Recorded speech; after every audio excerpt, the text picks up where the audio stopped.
स्वरचित कविता प्राध्यापक गणेश पवार. रावण जन्मतो आहे. अर्थदारांचा पाल्हाळखोर घोषणांचा खेळ जुनाट झाला आहे. समजल्यावर तुला नको येणे संकोच चालू आहे.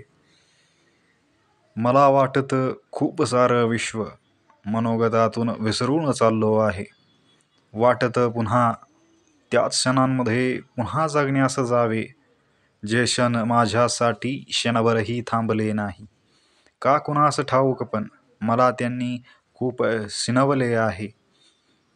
त्यांचा इथे उहापोह करणे गरजेचे आहे. जरी ते सोडून गेले मजला, मी त्यांना सोडणार नाही.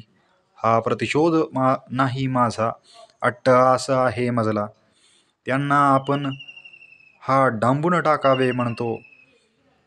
त्यांना शब्दांच्या कोठडीत पुन्हा ते फेकावे म्हणतो.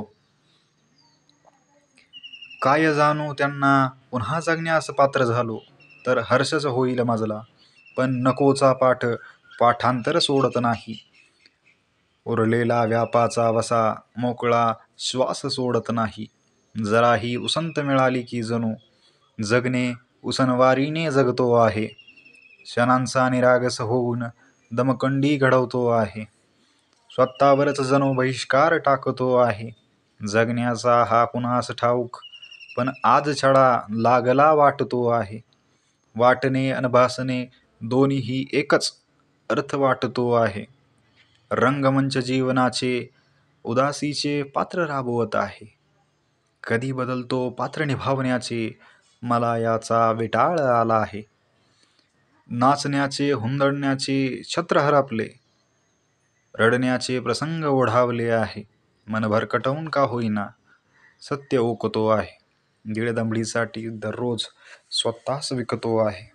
लाजिरवाण्या बक्षिसाचा अभिमान बाळगतो आहे. जरी सिजलो दुसऱ्यासाठी आत्मा बलिदानाचे नाव लावतो आहे. प्रेरणेला बहुरंगी समाजाचा आदर्श स्वीकृत पुरावा जपतो आहे. स्वर्गाच्या ही नरकयातना रोज भोगतो आहे. नीतिमूल्यांची पाठराखण स्वतःच्या त्याच्या पाठीत वार करून करतो आहे. होय, सैनिक रावणाचा होऊन त्यालाच जणू कोसतो आहे. गुलामीतून सुटण्यास साखळदंडास हिसके देतो आहे. असेल संविधान कळले, पण वळत मात्र नाही. कळण्याचा आव आणतो आहे. अन्यायाला शरण देऊन स्वतःचा जामीन शोधतो आहे. गुलामीला नाकारून नाही तर स्वीकारून जगतो आहे. तोंड दाबून स्वातंत्र्याचा हक्कही आजवत आहे. जबाबदारीच्या ओझ्याने दडपशाहीच्या उशाखाली निवांत झोपतो आहे. हा कुचक्या आंतरिक मनाच्या आवाजांचा विद्रोह कोपरे सोडून बाहेर येत आहे. जगण्यास नवी आशा अर्थ स्वप्ने शोधतो आहे. पैशाने शरीर विकलं, पण आत्म्याचा व्यवहार झाला नाही. पैशाने शरीर विकलं, पण आत्म्याचा व्यवहार झाला नाही. याचच हा सर्व प्रपंच म्हणून मन स्वस्थ बसवत नाही. पण विकून व्यवहाराने कोणत्या हक्काची गोष्ट वाचतो आहे. म्हणूनच संघर्ष वाचण्या अजूनही पारतंत्र्याच्या गुडघ्यावर झुकतो आहे. सद्गुणांचा वाव आणून रावणास मारले होते. कदाचित स्वाभिमानाचा गळा घोटून स्वप्न कोरले होते.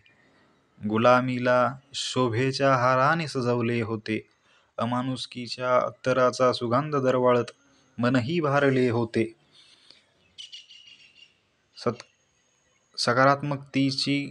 तिच्या शवांचे जणू म्युझियम उभारले होते. बदलत्या काळाने शिरविच्छेदनाचे तंत्र बदलले होते. षडयंत्राचे ब्रह्मास्त्र वापरून बुद्धिबळाचे कटपुतळे नाचवले होते. माणूस म्हणजे काय कटपुतळे असणे नाही, माणूस म्हणून जगणे आहे. प्रकाश म्हणजे फक्त भडका उडणे नाही, प्रकाश वाटा दिसणे आहे. विकास म्हणजे फक्त विकास असणे नाही, माणुसकीचा कळस गाठणे आहे. रावण म्हणजे फक्त अहंकारी होणे नाही, महान शिवभक्त असणे आहे.